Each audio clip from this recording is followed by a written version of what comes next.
प्यारे बच्चों, आज के इस लेक्चर में हम IIT JEE में पूछे गए एक क्वेश्चन को सॉल्व करेंगे जो कि इलेक्ट्रोस्टैटिक प्रेशर और सरफेस टेंशन की वजह से आने वाले एक्सेस प्रेशर के कॉम्प्लेक्स कॉन्सेप्ट पर बेस्ड है। ज़रा समझे क्वेश्चन क्या है। क्वेश्चन है the surface tension of a soap bubble of radius small r is capital T। What is the amount of charge required to expand the soap bubble to twice its dimension.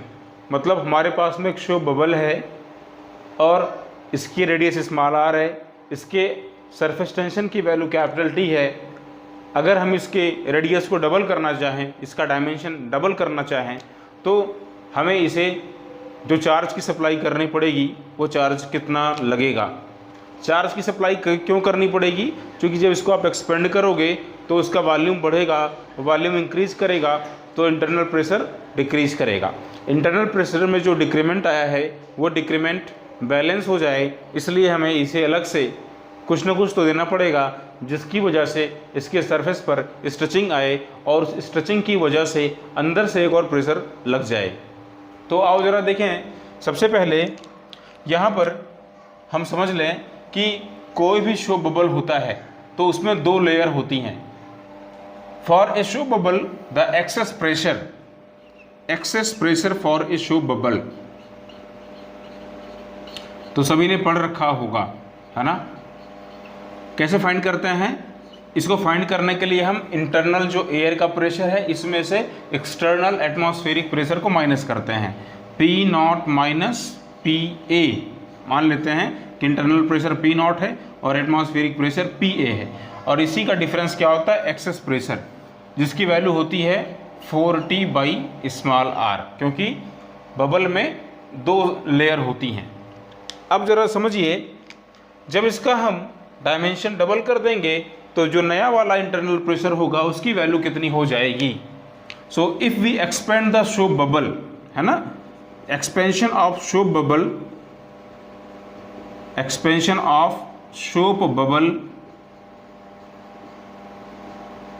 Is a isothermal process. ये अपने आप में एक isothermal क्या है? Process है।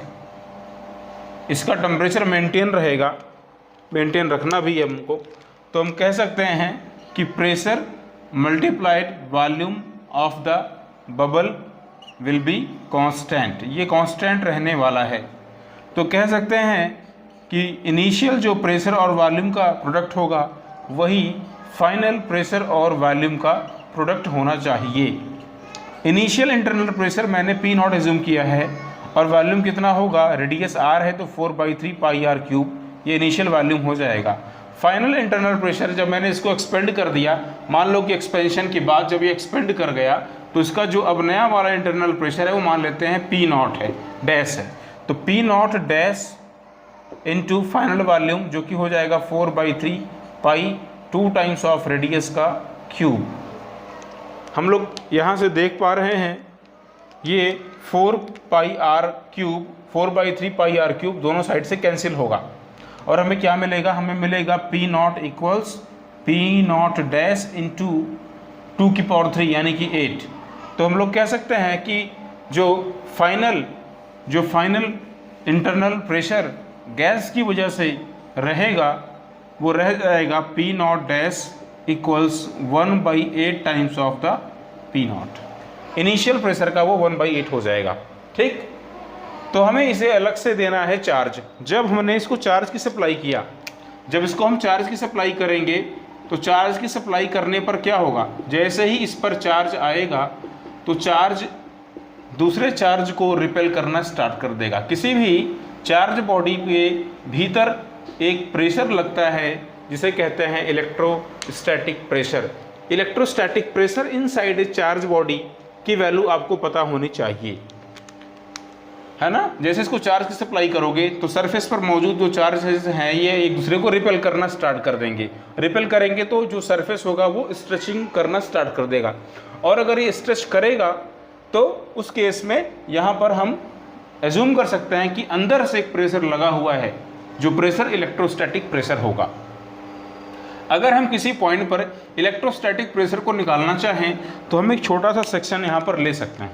मान लो मैंने एक छोटा सा सेक्शन ले लिया है और मैंने इसे काट करके यहाँ से निकाल दिया है। यहाँ अगर हम प्रेशर को निकालना चाहें तो प्रेशर कैसे निकालेंगे? प्रेशर को फाइंड करने के लिए क्या करेंगे हम? इलेक्ट्रिकल फोर्स अपॉन एरिया, यही करेंगे। क्या इस पॉइंट पर लगने वाला इलेक्ट्रिकल फोर्स फाइंड कर सकते हैं? यहाँ पर जो भी चार्ज होगा वो चार्ज एक इलेक्ट्रिकल फोर्स को फील करेगा। क्यों? क्योंकि इसके अगल बगल भी चार्जेस हैं और ये चार्ज यहाँ पर एक इलेक्ट्रिक फील्ड को लगाएंगे और इस इलेक्ट्रिक फील्ड की वजह से ये जो चार्ज है सेक्शन का वो फोर्स को फील करेगा। कोई भी चार्ज खुद के फील्ड से फोर्स को फील नहीं करता, वो उसके सराउंडिंग में दूसरे इलेक्ट्रिक चार्ज की वजह से फील्ड को फील करता है और फोर्स को फील करता है। तो अगर हम समझें इस छोटे से सेक्शन पर जो इलेक्ट्रिक फील्ड होगा उस इलेक्ट्रिक फील्ड की वैल्यू कितनी होगी due to the vicinity of the charges, हम कह सकते हैं इलेक्ट्रिक फील्ड की वैल्यू होगी बेटा सिग्मा बाई 2 एप्सिलॉन नॉट। कैसे जानना चाहते हैं तो आप समझ सकते हैं। मान लेते हैं कि भाई इस पॉइंट पर यहाँ पर हम 2 पॉइंट चूज कर लेते हैं। चलो एक पॉइंट इंटरनल है और एक पॉइंट एक्सटर्नल है। अगर समझें तो इंटरनल पॉइंट पर नेट इलेक्ट्रिक फील्ड 0 होना चाहिए क्योंकि अंदर में कोई चार्ज है नहीं। तो लेकिन इंटरनल पॉइंट पर बचे हुए पोर्शन की वजह से इलेक्ट्रिक फील्ड की डायरेक्शन इस तरफ होगी, ऊपर की तरफ, और इसी पॉइंट पर बाहर वाले जो चार्ज हैं इसकी वजह से इलेक्ट्रिक फील्ड अंदर की तरफ होगी। ठीक है। और अगर हम बाहर कोई पॉइंट ले लें, बाहर के पॉइंट पर, तो दोनों के लिए इलेक्ट्रिक फील्ड की डायरेक्शन ठीक बाहर की तरफ होगी। मान लो कि बचे हुए सेक्शन की वजह से इलेक्ट्रिक फील्ड E1 है और जो ये सेक्शन है इसकी वजह से इलेक्ट्रिक फील्ड E2 है। तो बाहर जरा बताओ नेट इलेक्ट्रिक फील्ड कितना होगा? बाहर जो नेट इलेक्ट्रिक फील्ड होगा वो कितना होगा? वो होगा E1 प्लस E2 और ये वैल्यू होती है सिग्मा बाई एप्सिलॉन नॉट। कोई भी चार्ज कंडक्टर नेट जो इलेक्ट्रिक फील्ड प्रोड्यूस करता है उसकी वैल्यू होती है सिग्मा बाई एप्सिलॉन नॉट अपने आसपास किसी पॉइंट पर। अगर अंदर की तरफ हम कंसीडर करें तो अंदर की तरफ आप ध्यान दें नेट इलेक्ट्रिक फील्ड 0 होना चाहिए, यानी कि E1 माइनस E2 की वैल्यू क्या होगी? 0। भाई E1 तो बाहर की ही तरफ लग रहा है बचे हुए चार्ज की वजह से, और E2 जो ये सेक्शन का चार्ज है इसका इलेक्ट्रिक फील्ड इस बार अंदर की तरफ होगा क्योंकि पॉजिटिव चार्ज से इलेक्ट्रिक लाइन्स हमेशा अवे होती हैं, है ना। ठीक है। तो अगर इन दोनों को आप ऐड करो तो E2 कैंसिल आउट हो जाएगा। कह सकते हो कि E1 प्लस E1 यानी कि 2 टाइम्स ऑफ E1 इक्वल्स हो जाएगा सिग्मा बाई एप्सिलॉन नॉट, या तुम कह सकते हो कि electric field applied by the remaining charges will be sigma by 2 epsilon not. इस इलेक्ट्रिक फील्ड की वजह से यहाँ पर इलेक्ट्रिक फोर्स लग रहा होगा जो यहाँ पर चार्ज मौजूद है। तो इलेक्ट्रिकल फोर्स होगा उसकी वैल्यू कितनी होगी? Electrical force equals charge Q into electric field upon area. जरा फिर से ध्यान से समझो आप, ये Q बाई ए क्या बन जाएगा? Q बाई ए बन जाएगा सरफेस चार्ज डेंसिटी, यानी ये हो जाएगा सिग्मा इंटू इलेक्ट्रिक फील्ड, और इलेक्ट्रिक फील्ड की वैल्यू कितनी मिली है?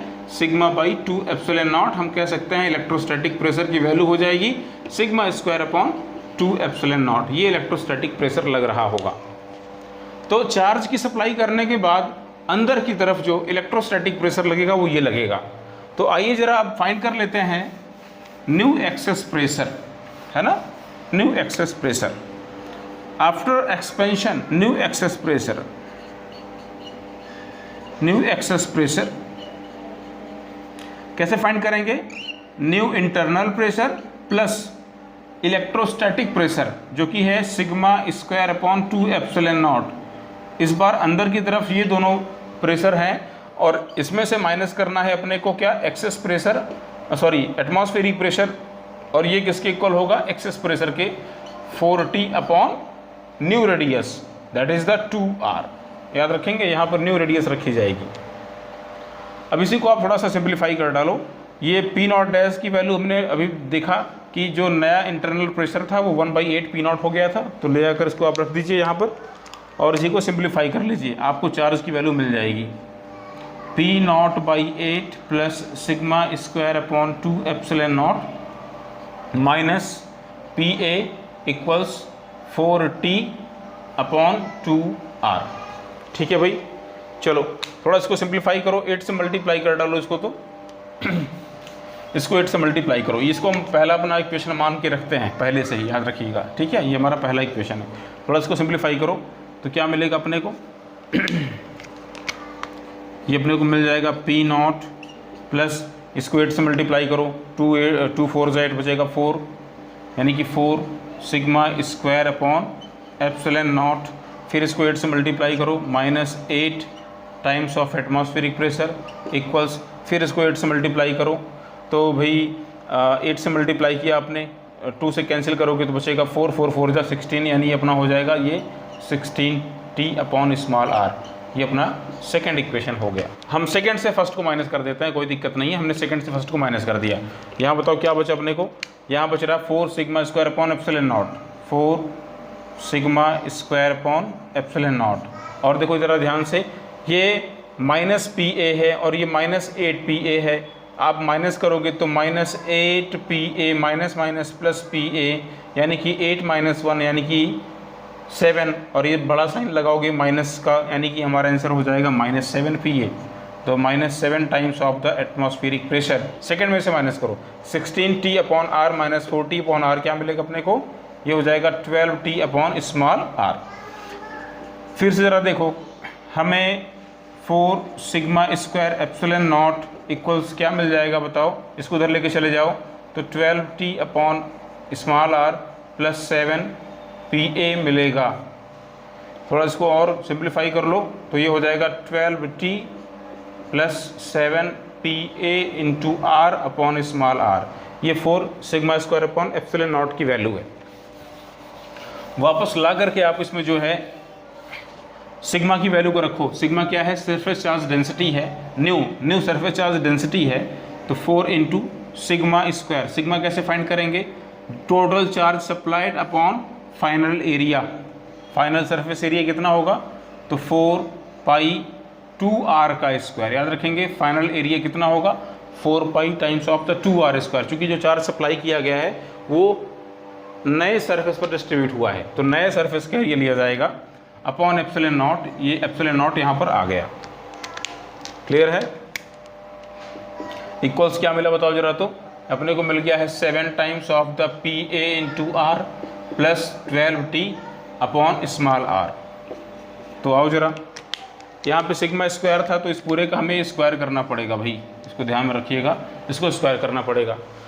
अब एक काम कर देते हैं, स्क्वायर को हम एक साथ में रूट में कन्वर्ट करते हैं। पहले हम इसको उधर भेज देते हैं, इसको हम उधर भेज देते हैं, तो क्या मिलेगा ज़रा बताओ, Q अपॉन 4π इंटू 2r का स्क्वायर इंटू 2 ज़ा 4 4 4 ज़ा 16, यानी ये अपना हो जाएगा 16πr स्क्वायर पूरे का होल स्क्वायर इक्वल्स, मल्टीप्लाई कर दो तो क्या हो जाएगा, ये epsilon not times of 7PAR plus 12T upon क्या हो जाएगा, ये 4 टाइम्स ऑफ स्मॉल r। ठीक है, वापस स्क्वायर के रूट में कन्वर्ट कर दो तो Q upon 16πr square equals क्या हो गया, under root epsilon not 7PA into r plus 12T upon 4r। 4 का रूट हो जाएगा 2, कोई बात नहीं है, 4 का रूट क्या हो जाएगा 2। और ज़रा ध्यान से देखो, इस 2 से 16 घटेगा तो क्या बचेगा 8πr स्क्वायर इस तरफ चला जाएगा, मल्टीप्लाई कर दो तो चार्ज Q की वैल्यू कितनी हो जाएगी 8πr स्क्वायर और under root epsilon not 7 times of PAR plus 12T upon small r, याद रखें अपॉन स्मॉल r। एक काम करते हैं, ये r स्क्वायर को भी अंदर भेज दें आप, तो हम कह सकते हैं कि जब r स्क्वायर इन साइड में जाएगा रूट के तो r की पावर 4 हो जाएगा। r की पावर 4 को r से कैंसिल करोगे, r की पावर 3 बचेगा, तो हमारा आंसर हो जाएगा charge required Q equals 8π under root epsilon naught r की power 3 with in bracket 7PAR plus 12T।